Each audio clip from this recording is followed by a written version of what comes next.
Books changed my life. That's got a little punch at the end. It's punchy, yes. I have a tattoo on my neck that says Memento Mori, which is Latin for remember you're going to die.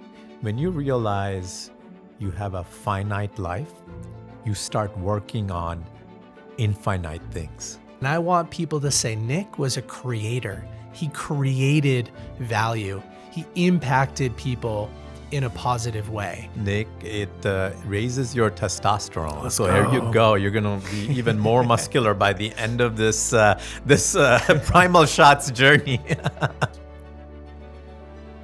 Gen Z is the first generation in human history to have a lower average IQ and lower reading comprehension and lower math skills than the previous generation. There is a book out there to solve every single problem that we face as human beings. Cheers. Cheers.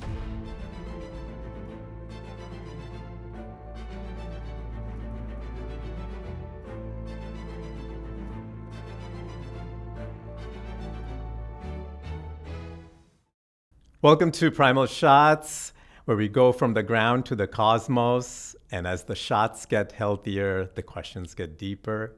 And today joining us on this primal journey is Nick Hutchison, who is the founder of Book Thinkers, which has become one of the leading platforms for authors and influencers. I cannot wait to get into the conversation with him. So Nick, welcome to Primal Shots. I'm excited to be here. As the shots get healthier, the conversation gets deeper. So I'm excited for it. That's right. That's right. So Nick, first off, I have to say, when I first interacted with you and Book Thinkers, and one of the things that really stood out was the ecosystem and the community you have created. And when I was looking at the roster of guests, and I said, we have to have Nick, because it has been very impressive what you've done with your platform. And I want to get into that. And I'm sure people viewing this and listening to this want to learn more about you. But we will journey to this step by step. And so why don't we just dive right in? The first thing for people in this day and age, it's not about information, but it's about transformation, right? You can get information from a book, but is it transforming you? That's a whole different question. And one of the pivotal things for transformation is our ability to be present and have that awareness. And we're going to start there. Our first shot, Nick, this is our grounding shot. And the purpose of this is to bring us in the present. So cheers. Cheers. I'm excited. Let's taste it. That tastes great. I love the taste of that shot. What do you think? What ingredients-wise? Ooh, I told you I'm going to be bad at this. Let's see. Carrot. Okay, you got it. Lemon. All right, okay. It's tangy. I definitely, 3 ingredients. One 4. more ingredient, which you may or may not taste. Turmeric. You are on the ball. You see, you said you were going to be bad at this. That is fantastic. So turmeric is the I guess, power ingredient there, because one of the things is that in order to have clarity and be present in our day, one is there has to be a level of clarity and detox when we start the day, because we want to start off with a clean slate and approach the day with new eyes. Mm-hmm. And so that brings us to the question, Nick, with everything going on, and I know you're building this Book Thinkers platform, working with authors, working with other influencers. How does Nick start his day to be present? It's a great place to start. I am famous for having a very long, very detailed morning routine. So I don't know how much time we want to dedicate to this, but I will say that my routine has changed a little bit since having my son, Levi, about 19, 20 months ago. And I have a little bit less time to myself than I used to because he wakes up every day at 7:30. So I try to get a few foundational pieces of my routine done before he wakes up. I'll wake up in the morning, I'll brush my teeth, I go downstairs, I bring the dog out. Now, an important part of bringing the dog out is actually grounding and sunlight. So I go out into the backyard with my shoes off. I feel the grass, I feel the earth on my bare love feet. it. And in the corner of my backyard, over the fence and around my house is where the sun peeks through. So within 5 minutes of waking up, I get early sunlight exposure into my eyes. I try to look at the sun for as long as I can while I'm grounding. Feed the dog, and then I go upstairs and I'll do a couple of different things depending on where I am in life and at what stage my routine has progressed or regressed. But I'll tell you about today. So today I sat down in front of my red light therapy device and I did 3 rounds of Wim Hof breathing, which is something that fluctuates with me. Sometimes I'll be really into it for a few months. Sometimes I'll trade it out for something else, just like silent meditation, which has been a big part of the last 10 years. I actually went and got certified, I guess, for transcendental meditation. So I did that for a long time. And so I change what type of mindfulness activities I do every morning. And then I'll do a little bit of journaling sometimes. Sometimes I'll answer a few emails. I'll get some reading done. But today, that's the very first couple of things that I do when I wake up in the morning. I love it. I love it. You know, my book, the first chapter is connecting with the earth, you know, and everything you said, those are some of the key takeaways I talk about. And it's so important, you know, it's amazing just the basic things that we can do to change our life, you know, in terms of wellness. But I'm sure all of that really puts you in the present, right? Gives you that clarity for the day, because I think that just randomly beginning the day, you get just caught up, right, with all the just all the noise, right? And yeah, I think so too. When I started my personal development journey about 10 years ago, I was an emotionally unintelligent person. And so I studied emotional intelligence. I wanted to have a little bit more control over what happens when an input enters my brain. Just that little fraction of a second where you either react or you choose a better option. And so I started meditating about 10 years ago. And I found that through meditation, through the different mindfulness activities and exercises that I've participated in over the last decade, I found a little bit more control. I have a little bit more of a choice in how I react. And that's also created a lot of presence in my life. I feel more at peace. I'm not worried about what's happening later in the day during my morning routine. I'm not worried about what happened yesterday during my morning routine. I'm in the moment. And I love being in the moment. That's where I feel at home. And so, yeah, it's important to start the day in control. Otherwise, if I just get thrown into the chaos, I mean, the rest of my day is going to be a mess. And I don't want that. And, you know, Nick, from a neuroscience perspective, you know, they say that we have all these wonderful faculties, right? But we tend to, in this day and age, tend to bounce back between our memory and our imagination. We think about regrets of the past or anxieties of the future, but we never exercise our awareness of the present. And that's one thing I had to train, is stop playing ping pong between the past and the future, because you're always anticipating events. You know, I have this trip coming up next month and everything like that. So you're playing ping pong between the past and the future, but you're not aware of what is in front of you, you know. Speaking of that, that brings us to our next shot, which is our focus shot. And I'll just have you dive right in and then we'll talk about it. All right, Okay, cheers. sounds good. Cheers. Oh, that's sweet. Sweeter than I thought it was going to be. What do you think, ingredient-wise? I think cucumber. No? Okay, yes, one of them. I think, it's an ingredient that you have tasted today. How about that? If that's a clue. Matcha green tea. Matcha. Nice. Nick and Now I had taste it. I had matcha tea right before this podcast, and so what's interesting about matcha, Nick, and you mentioned that you were cycling between coffee and matcha. What's interesting about matcha, it has natural caffeine, but it's paired with this ingredient called L-theanine. Mm-hmm. And L-theanine is an adaptogen, and it actually helps you maintain a balance stress and focus, And so that's our focus shot, And so speaking about focus here, I know that there are probably 10 different things you can work on. Mm-hmm. Right, in terms of your business and with everything happening with book thinkers and whatnot, and what are you focused on today, and on in this season? Where is your focus?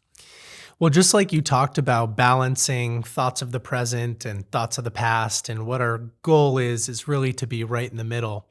I bounce back and forth between diluted focus and singular focus. I'm a multi-passionate, quick start entrepreneur. I love chasing the shiny objects. I get a lot of sustainable energy from diversifying my focus in certain periods of life.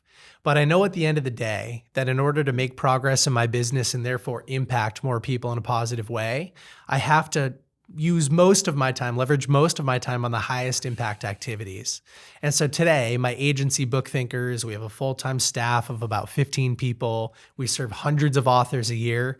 That's my primary focus. But every day, I allow myself to focus on a couple of other activities as well. So I would say 80% of my day today is focused on bringing more value to my main business, which is Book Thinkers.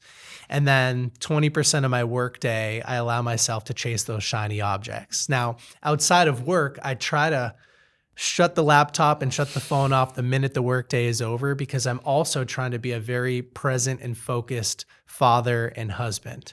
And my wife and my son Levi are a huge priority of mine. And I want to make sure that I show up every single day, the best version of myself for them.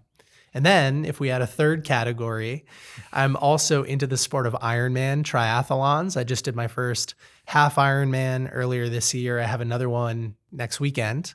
And then I've got a full distance Ironman later this year. So I also spend a lot of time on my fitness and training sort of the longer endurance activities. So like I said, diluted focus, multi-passionate, but when I'm focused, I'm focused. I love it. You look great, by the way. Thank great you. Shape. You look like you're in better shape since the last time I saw you. So Well, you've been training, Yes, right? You've been yes, training. I have. It shows. That's awesome.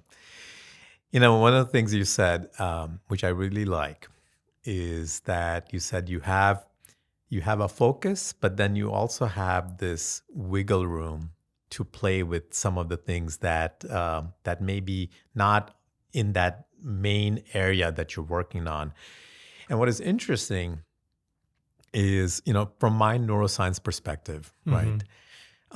We talk about this concept of mastery, right? And you've heard everybody's heard about the 10,000 hour rule, that they're no experts. They're just people who've done deliberate practice for 10,000 plus hours. What is interesting about that whole research is that when we start applying that to corporate, what has worked best is that you have to have an area of mastery where you're spending 70% to 80% of your time. But then you have to leave that 20% to innovate. Mm-hmm. And so what was interesting about what you said is that you're really following the recipe, whether you know it or not. I didn't know it, but apparently I am. But that is the recipe, is that 70, 80% of your time goes into mastery because you remain a master in that space. But then you have that 20% to work on innovation, to do something new, and which in the long run, that gives you the highest return.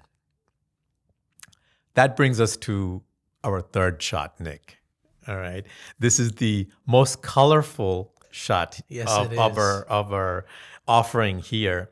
But here we go. Cheers. All right. Yeah, it's got a little punch at the end. It's punchy. Yes, Yes, it yes, is. yes, yes. What do you think? I don't know. It almost, the aftertaste was like a little bit of ginger, but it's not the color of ginger. So like prune or cherry or something like that. I'm wondering where the color's coming from. So you said you're training for the Ironman, right? So we talk about, this is our endurance shot. Okay. And we talk about endurance. There are certain ingredients that are key players here. And one is beet juice. Beet. There we go. You see all the marathon runners. I'm sure in your Ironman prep, that's one of the things. Beet, and it's paired with pomegranate. That's giving you that berry taste. But those two ingredients together, they have polyphenols and nitrates, which actually improve performance. And the kick is from a bit of cayenne pepper, which gives it that kick, which also has a performance aspect to it. But this endurance shot segues into an important question that I want to ask you. And I know last time I was at your Book Thinkers event, and you shared a story which I want to hear a little bit more about. And you took this idea of a platform for authors from infancy to now a 7-figure company. And I know creating something like that is not easy. It has its ups and downs, and you're dealing with different people, and I'm sure there are challenges that nobody knows about that only you know. And all the doubts and anxieties about starting a business like that.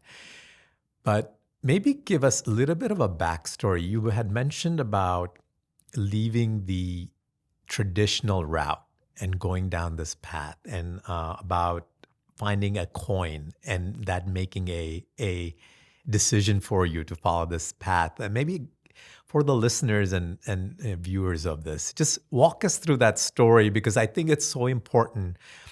Because endurance, it's about what keeps us going. And I think all of us need that meaningful drive. And I want to know, what was the meaningful drive that took you through that journey? I love telling this story, so thank you for the opportunity. When I was growing up, what usually surprises most people that know about Book Thinkers is that I was not much of a reader. Growing up, I was more of the athlete stereotype, not much of the academic. And so I was always the capable student. I took AP classes, but I was famous for having a 0% homework average in AP calculus, right? So that's who I was in high school. And I carried a lot of that same energy with me into college. But when I was in college, I became fascinated by money and the idea of earning money when I graduated. So I took this internship going into my senior year of college at a local software company. It was a sales internship. And my boss at the time, Kyle, would bring me on these local sales trips. And we'd be in the car sometimes for a couple of hours together. In fact, we came to New York City a couple of times from Boston, just to show you how much time we spent in the car. And he would get sick and tired of listening to me, tell him how great I was. And so he would say, "Hey, Nick, can we put on some business podcasts?" And so I said, sure, as if I'd listened to them all the time. I'd never listened to them, but I said, sure, I wanted to be cool. And so he would play these long episodes where people would show up and they would talk about what they did to become successful. And as I continued listening to them, both with my boss, Kyle, but also independently as I would commute to and from work, I noticed that so many of these successful people in many different disciplines would give at least some credit for their success to the books that they had read. And a lot of the personal development and business classics continued to pop up over and over and over again. And so I was faced with this question one day of, if all of these brilliant people who are making a lot of money, which is what I was interested in at the time, if they're all giving credit to books, but I'm not a reader and I don't think reading is cool, am I missing the boat here? And I recognized that I was. So I went to my local Barnes & Noble. I grabbed about 10 books, which was a lot of money for me to spend at the time, $20 to $25 a piece. And I went back to the office and I fell in love with reading as a form of personal development, as a way to solve a problem or build a skill or diversify a perspective or live up to my potential. And as I fell in love with reading, my friends and family encouraged me to start sharing the books I was reading on social media. They were tired of hearing me talk about them. And so it was both an opportunity to express my creativity, but it was also an opportunity to find a community of like-minded people. There had to be other people on planet Earth who loved reading and implementing personal development content. So to fast forward a little bit, I continued pouring some energy into these book reviews. It was like a blog style thing. And as my audience got bigger and bigger, I had authors knocking on my door virtually, asking if I could help promote and market their books. And so I started Book Thinkers as a book review platform, kind of. And it was the greatest side hustle on the planet, getting paid from the world's smartest people to read and implement material from their books. I mean, who wouldn't love that, especially a book reader like me? I mean, that was a big part of my identity. And so fast forwarding a little bit more, we started offering other services to authors. We'd fly out and help them film content. We would interview them for our podcast. And so to bring it to your point, we were out in LA and I still had my full-time software sales job. I'm a couple of years out of college now. I'm making a good amount of money because I read and implemented a lot of sales books, breaking company records. The company I'm working for was acquired by multiple VCs, so more responsibility, leading a sales team. Life is good, but I'm not happy. What really brings me energy is this Book Thinkers side hustle that I have. Now, my side hustle, Book Thinkers, already had a couple of full-time people in it. I was earning money through my full-time job and then using that money to build infrastructure in my side hustle.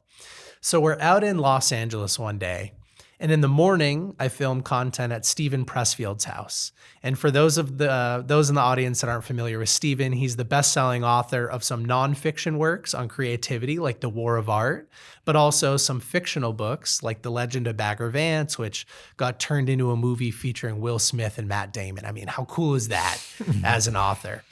Then I actually go do a podcast, and then I go to Lewis Howes, his studio. And we're in his studio for the rest of the day filming podcast content, and he invites some guests by, and it's just the best day ever. So that evening, I'm back at my hotel with a team member. His name is Luke, and we're walking around this little area because we're both doing the 75 Hard program, and we needed to get some outdoor workouts done. And so we're walking around this area, and we're on the 4th or 5th or 6th lap around this little complex outside of the hotel. And I tell Luke, I say, "Man, I would love to do this full time, but I just need a sign or something from the universe." And I look down and there's a penny, heads up, right in the middle of the walkway. How could you miss it? That was my sign because earlier in the day, that morning, when I was filming the interview with Steven Pressfield, he was talking about how he's always been superstitious, about how he's always looked for signs from the universe. And in that interview, he said if he ever finds a penny that's heads up on the ground, he knows it's about to be a great day. It's a little nudge from the universe saying, hey, you're on the right path. And so I looked down at that penny, and Luke looked at me, and I said, I'm quitting my job on Monday. And I went back to the office. I quit my job on Monday, and I went full-time into Book Thinkers. And to wrap up the story, the following month, we doubled our revenue. Not because of the additional time that I was putting into the business, but I believe it was just confirmation from the universe that I had made the big, bold decision and that it was the right one. And so that's how I ended up in the business full time. Oh, I love it. I love it. Oh my God. I think everybody is going to be looking for a penny on the floor after this, right? I still look for them. Money is abundant. Nobody's too good to pick up a penny. Amazing, amazing. Everything you said involves other people. Mm-hmm. None of this happens without other people. That's very true. And that brings us to our next shot, Nick. And this one you got to stir a little bit. Let's do it. This is the one you've been waiting for. I know you were eyeing this one when we were putting this out. So this is our tribal shot. Okay. All right. Cheers. Cheers.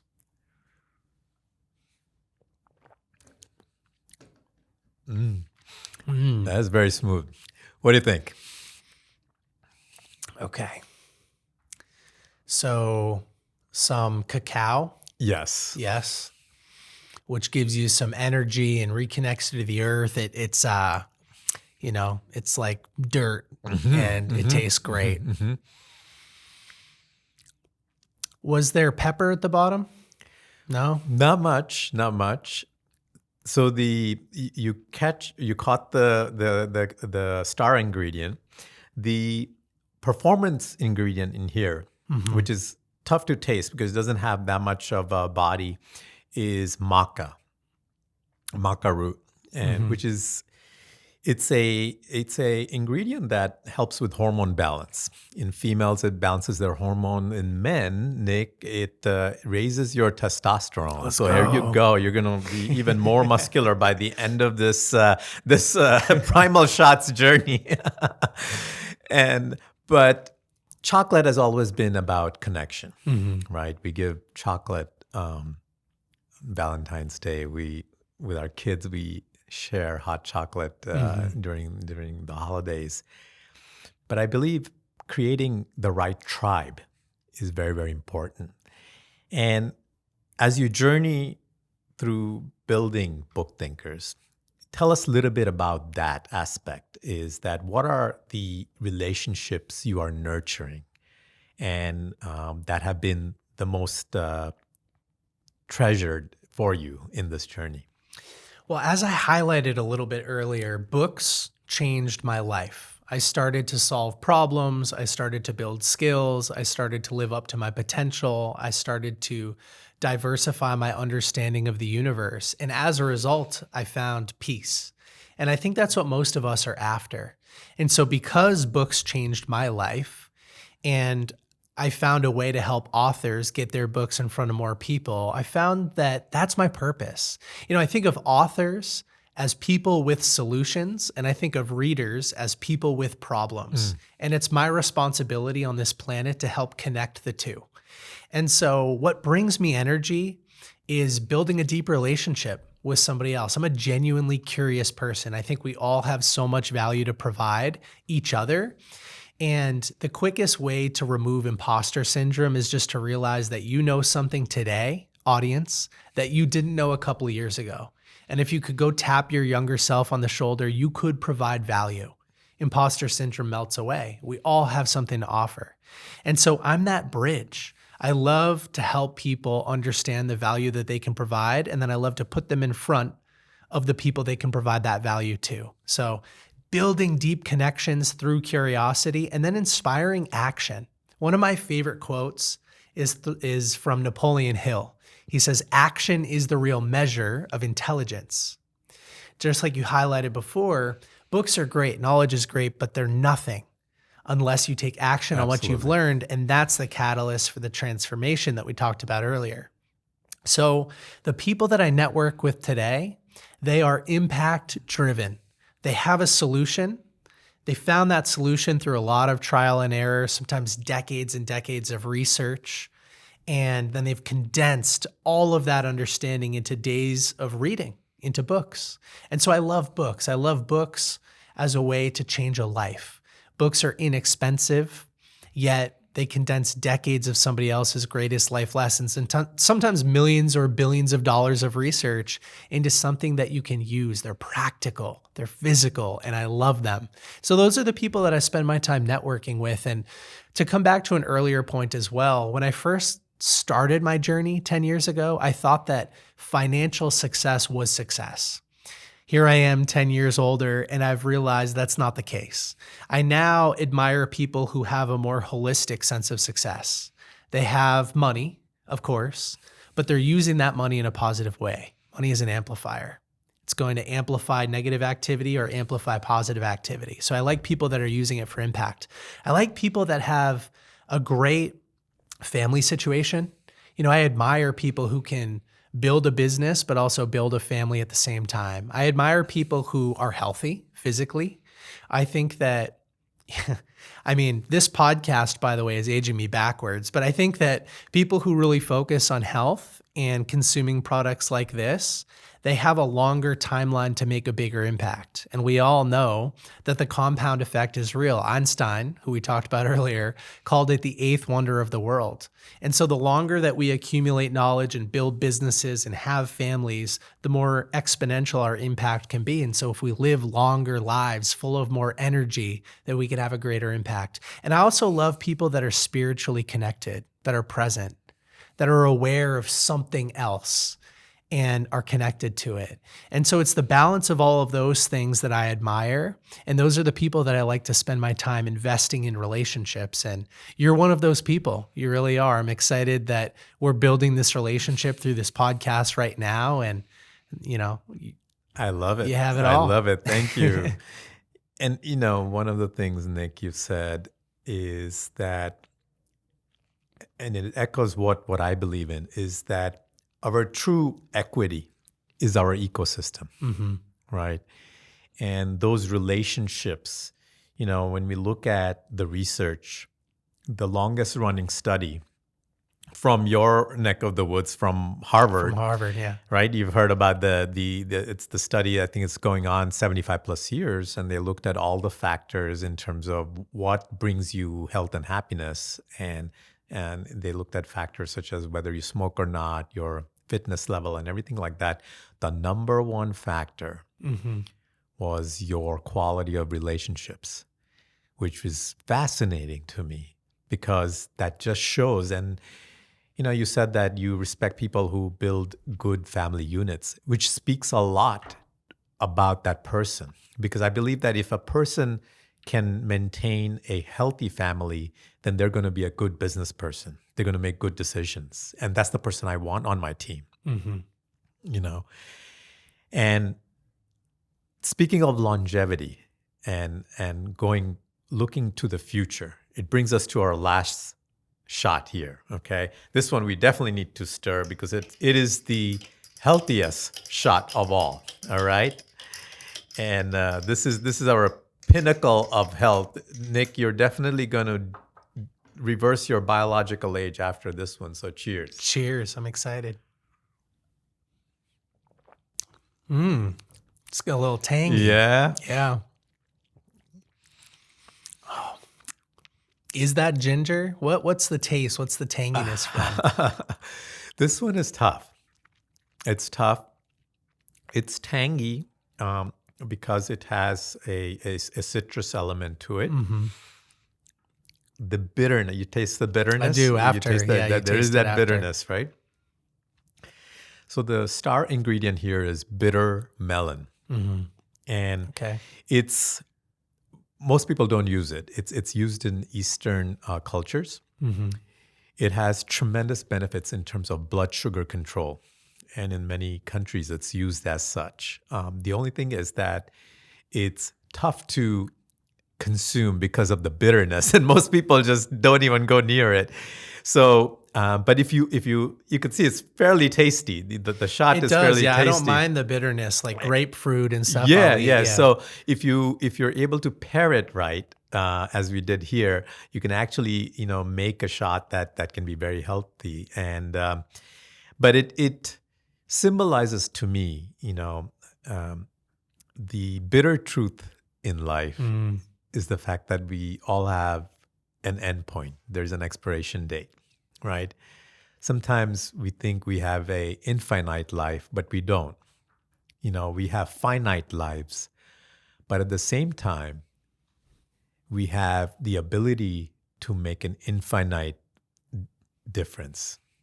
And the question I want to ask you, Nick, here is, with everything you're working on, with Book Thinkers going where it is going, I know you have this great event coming up in July, which is your annual Book Thinkers conference, and looking forward to being there with you. And what is the legacy that you see? I know you have a little one, and I'm sure you're thinking about that, right? And I guess maybe my kids are older and I'm closer maybe than you are to that question.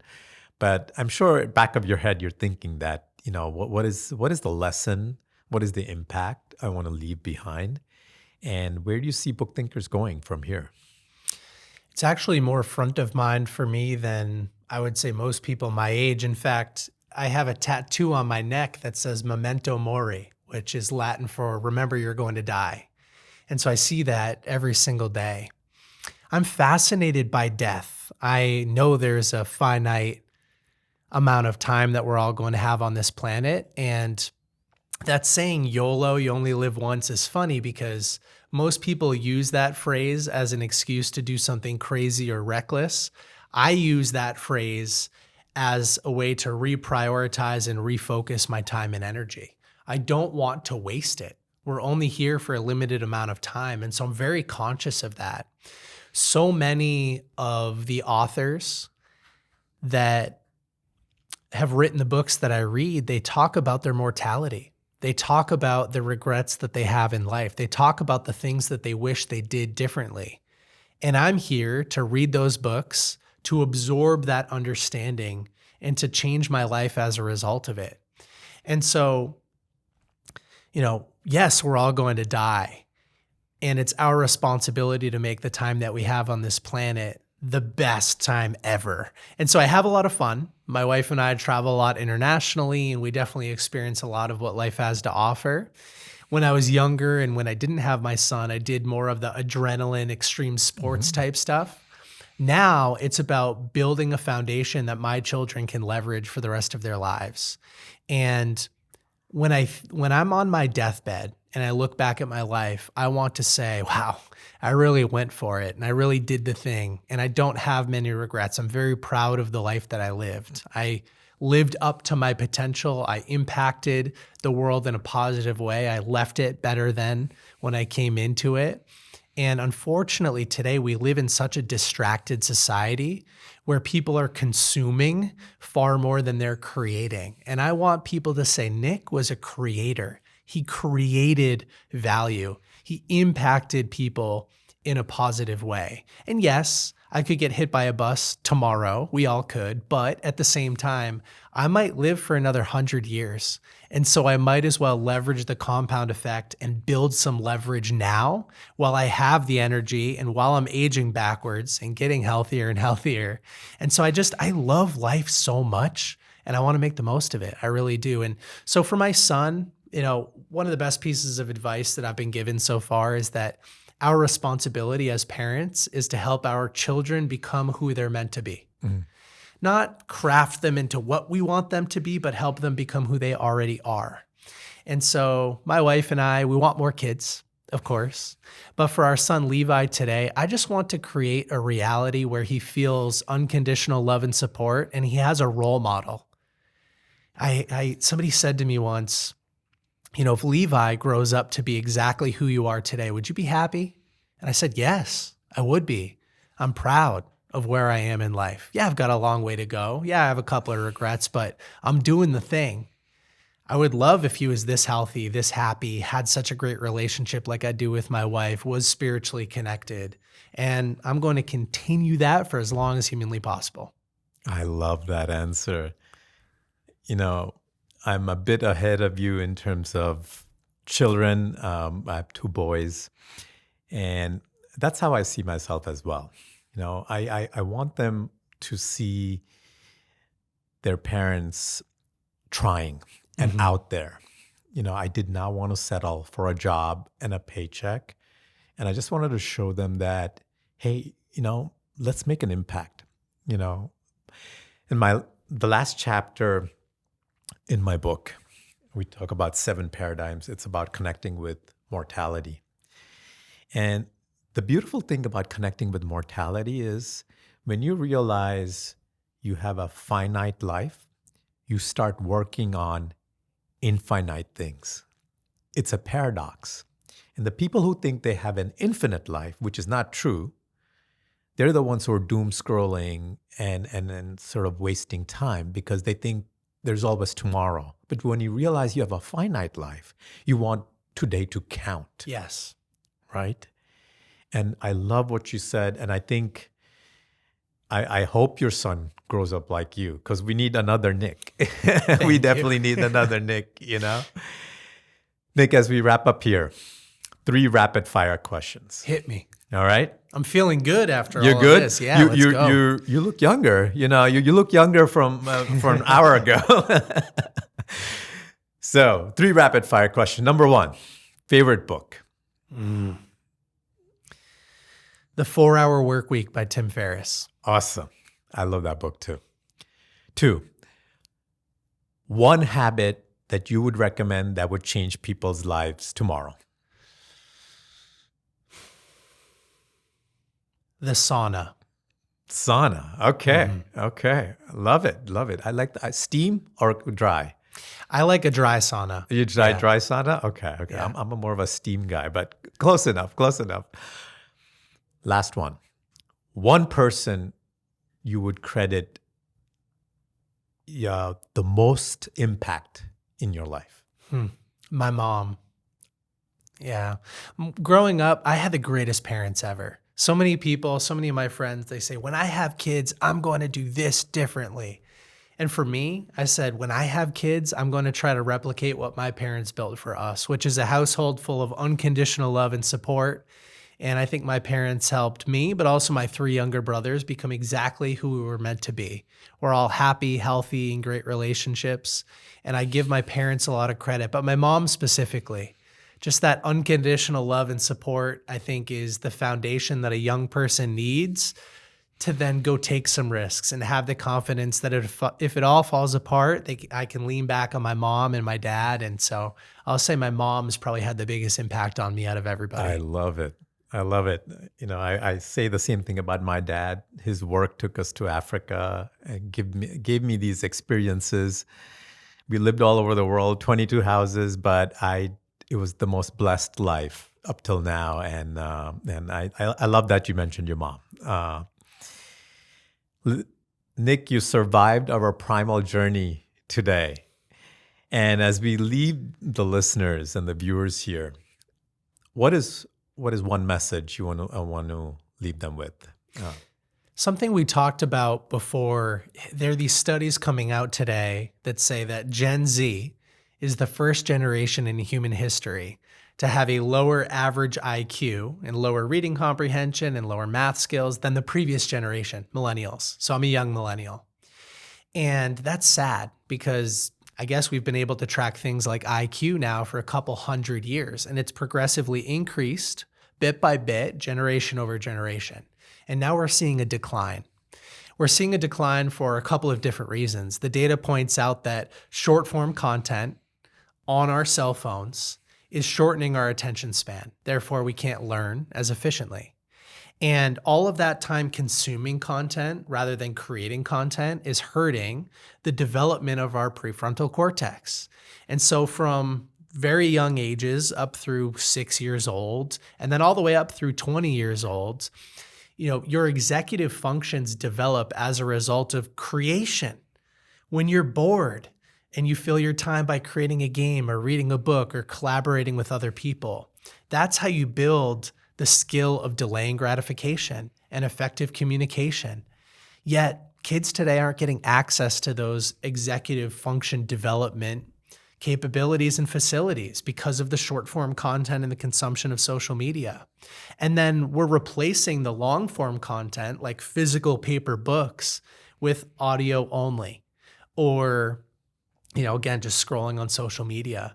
And so I think kids are really missing out on how great long-form physical books have been for the development of the human brain and for IQ and reading comprehension and all of those other measurable baselines. And so I just want to say that there is a book out there to solve every single problem that we face as human beings. There's a book to help you acquire any skill or adopt any perspective. And so I think one of my missions now, Kavin, is to help make physical paper books attractive again to young people, because this atrophying of IQ and reading comprehension and everything else, social communication skills, is sad, and I don't like to see it. There's so much power in physical books. They help you lengthen your attention span and develop great ideas. One of the great things about a book is that an author will lay out a premise and then they'll start to layer in supporting evidence, case studies, testimonials, research. All of that foundational knowledge leads to a different perspective. Like you say at the end of your book, paradigm shifts.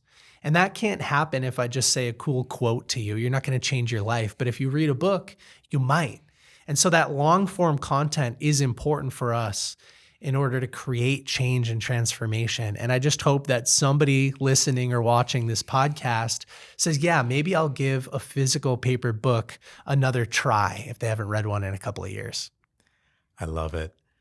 Nick, I think people listening and viewing this will go from not just information, but transformation. I think everything you've mentioned, it's something that people could implement. And the last bit that you mentioned, I'm totally on board with you. It just jives with everything I'm reading in neuroscience and everything I'm seeing on my screen as a radiologist. But thank you for everything you're doing with Book Thinkers. Thank you for creating that ecosystem. I'm glad to be on this journey with you because I think part of wellness, the world I'm coming from, it's also about connection and creating that tribe, and you're doing it so well. So thank you.